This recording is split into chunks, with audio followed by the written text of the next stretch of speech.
Well, good morning, everyone. It is a great day in Oklahoma to make Oklahoma healthy again.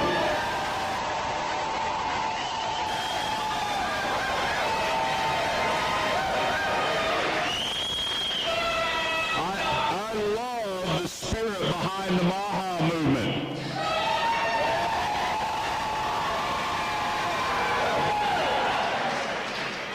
A desire to improve health outcomes across America without government mandates.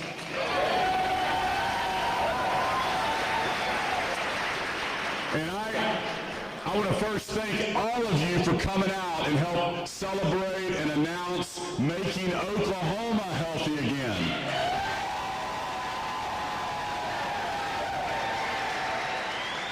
And I could not be happier to have the Secretary of Health and Human Services, Secretary Kennedy, in Oklahoma with us today.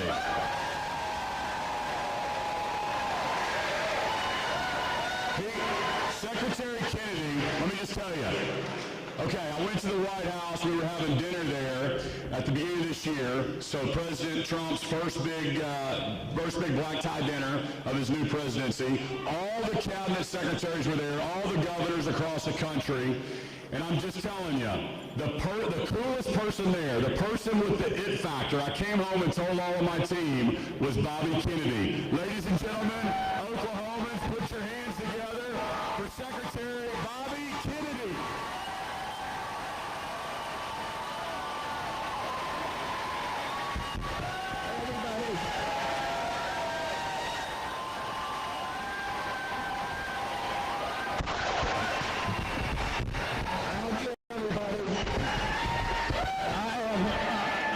So thrilled to be here with Governor Stitt today to, make these momentous announcements that are going to make Oklahoma healthy again. Oklahoma is 47th in health in the United States, and that's not a good thing. I'm hoping that when Governor Stitt leaves office in many, many, many years or decades, that Oklahoma will be doing much better. We're all concerned about what's happening particularly to our children's health in this country. We now have when I was a kid, we had the healthiest children in the world. And today we have the sickest children in the world. When I was a boy, when my uncle was president, I was a 10-year-old boy. And we had 3% of Americans had chronic disease at that point. Today, 60% had chronic disease. The obesity rate was 3% in the United States, and today it's about 50%. In Japan, where they don't allow children to eat processed food in the school, it's still 3%. So, I read a report the other day that 15 years ago, there was virtually zero diabetes in China. And today, 51% of the adult population is diabetic or pre-diabetic. And part of the reason for that is they allowed 20,000 fast food joints in China, and they brought in American processed food. So we need to do something different. When I was a boy, the typical pediatrician would see one case of juvenile diabetes in their lifetime. Today, 38% of teens has diabetes or pre-diabetic. So 1 out of every 3 kids who walks through his office door is diabetic or pre-diabetic. In 1970, the largest epidemiological study ever done anywhere was done in the state of Wisconsin, where they looked at 900,000 kids looking for autism, and they knew very well what autism looked like. They found 3 children in the state. The autism incident rate at that time was 0.7 per 10,000, so less than 1 in 10,000. Today, 3 weeks ago, we released our latest numbers. 1 in every 31 kids has an autism diagnosis. And the numbers are actually probably much larger than that, because California, which is the best system for capturing autism incidents, has an autism rate of 1 in every 19 children, 1 in every 12.5 boys. This is unsustainable. By 2030, it's going to cost us just for autism $1 trillion a year. For diabetes, we're already at about $1 trillion a year for mitochondrial disorders. It's affecting adults as well as children. 2 years ago, they reclassified Alzheimer's as type 3 diabetes because of the impact that food is having on our mitochondrial system. So we need to do something better in this country. When my uncle was president, we spent 0 on chronic disease in this country. There weren't any treatments. Today, we spend $1.7 trillion, and it's rising. Those expenditures are rising at 2% faster than our economy.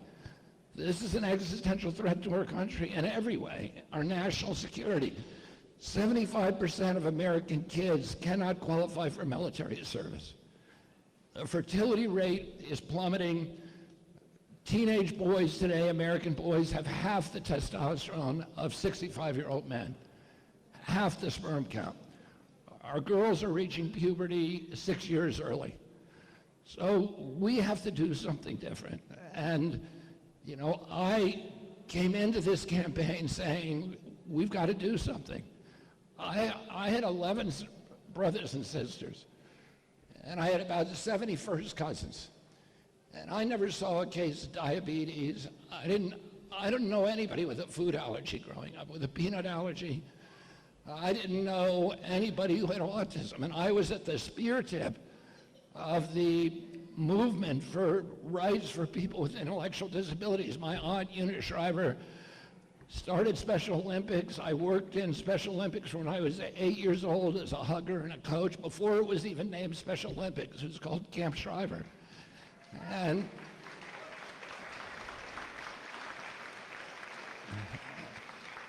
I never saw kids who look like this.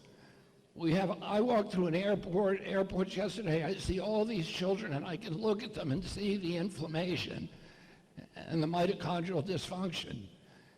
And, you know, during COVID, we had the highest COVID death rate of any country in the world. We had 16% of the COVID deaths in this country, and we only have 4.2% of the world's population. And when CDC is asked about why did we have so many COVID deaths, they say, well, it's not our fault. We just have the sickest people in the world. We have the highest chronic disease burden. And according to CDC, the average American who died from COVID had 3.8 chronic diseases. So it was chronic disease that was killing these people, killing Americans. And we have to change that system. And it has to change from the top, which we're doing.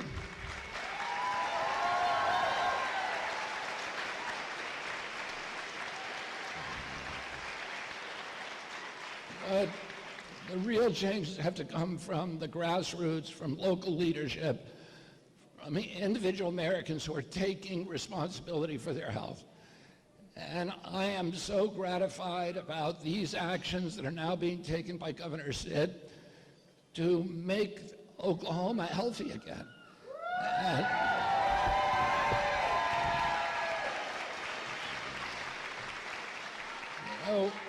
with the SNAP waivers, people say, well, aren't you being a nanny state? Aren't you taking soda drinks, sugar drinks, and candy and confectionery products away from the American people? And my answer to that is, if you want to drink a bottled soda, you should be able to have that right. We live in a country where we have individual freedom. The federal government should not be paying for it through taxpayer money.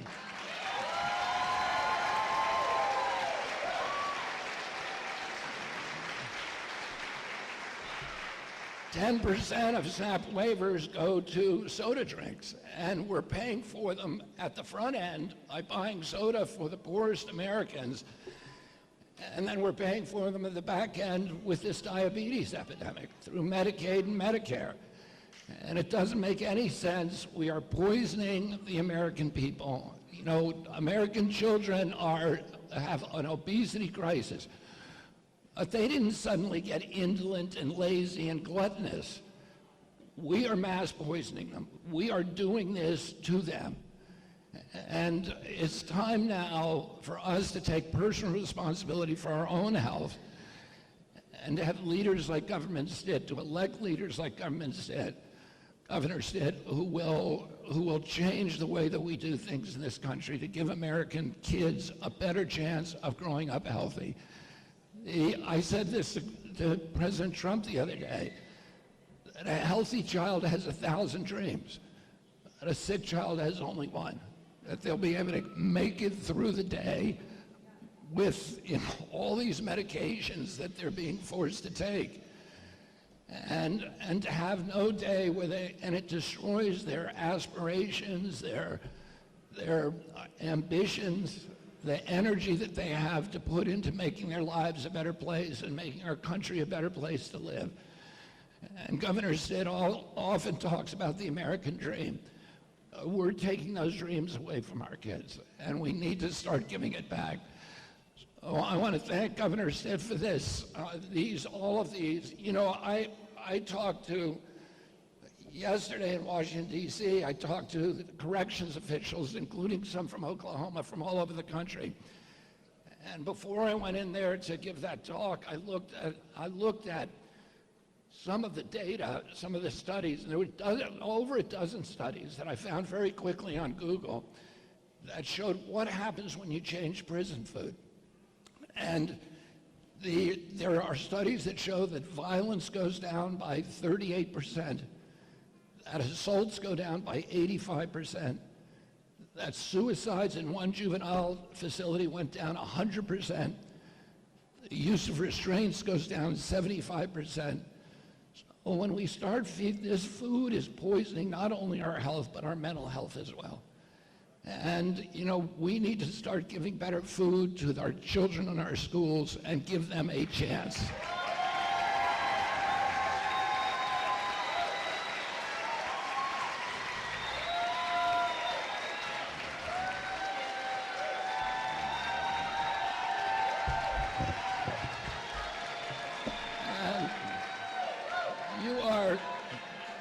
You are so lucky in this state to have a visionary leader like Governor Stitt, who is fearless, who is doing everything he can to protect your health, the health of the people of Oklahoma. It's going to save money. It's going to give us all better lives. So thank you all very, very much for being here.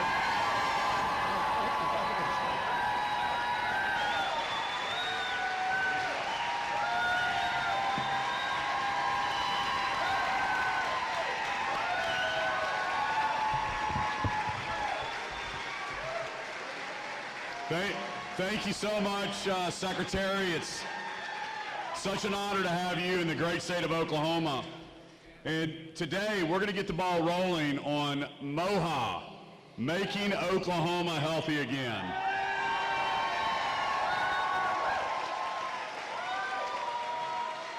You know I want to be top 10 in everything we do, and that is also healthy families in the state of Oklahoma. So today, I'm proud to announce that the team at Oklahoma DHS has submitted a waiver for SNAP benefits in Oklahoma. So our tax dollars are not going to continue to fund foods that are making people sick.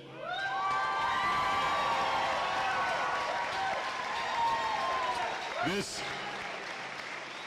waiver is on Secretary Brooke Rollins' desk right now at the USDA. And we're asking that she allow us to take soda, candy, and confectionery items off of the SNAP list.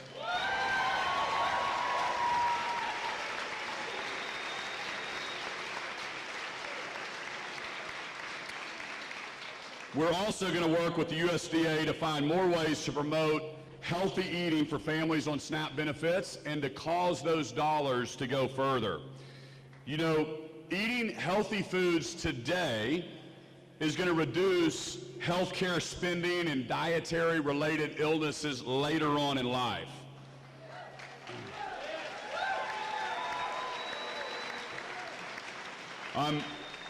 I'm also going to sign an executive order that continues to promote health in our state. I'm instructing the Oklahoma Department of Health to stop recommending fluoride in our water.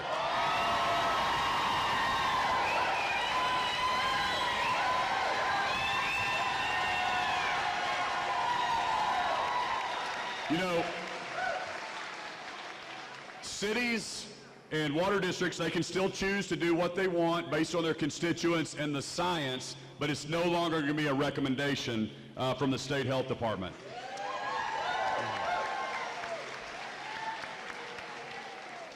I'm also instructing the state agencies that provide meals. This is pretty common sense, Secretary, but all the state agencies that provide meals to Oklahomans, whether it be school lunches or in our prisons, to discontinue the use of artificial dyes.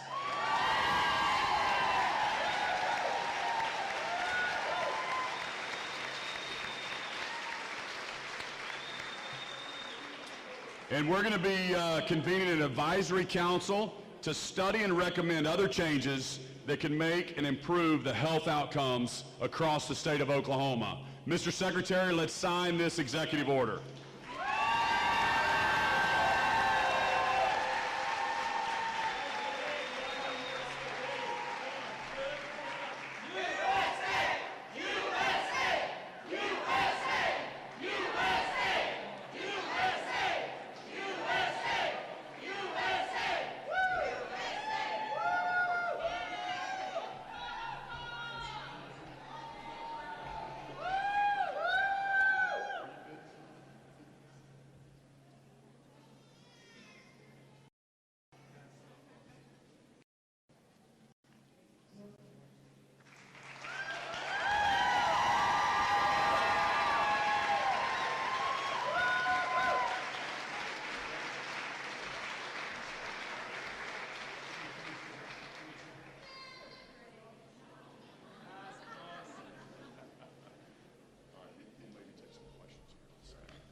We have an opportunity now, Oklahomans, to make more healthy choices. And we're going to be doing other things this summer to promote fitness and wellness. And you know how much I love gardening, so we may do a little garden contest as well. Encourage you to post different videos, tag me on it. And so we're really, really excited. I do the Memorial Marathon every year, the relay race, and so we just want to continue to promote health and wellness in the state of Oklahoma. We'll open it up for a few questions, 2 questions for myself or the Secretary.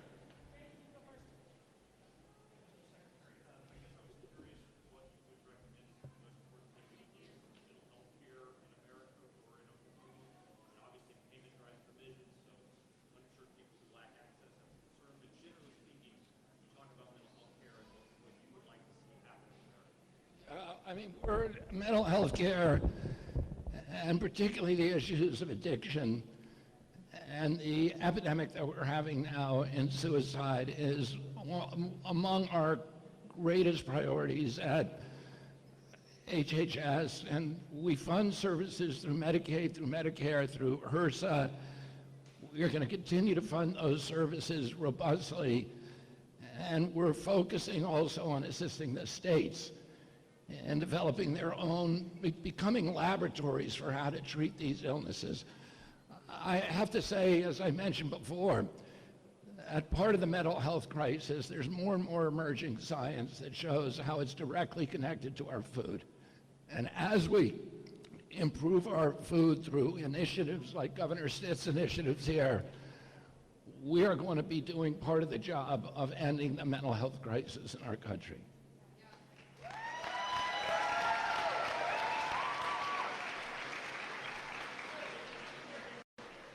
Go ahead.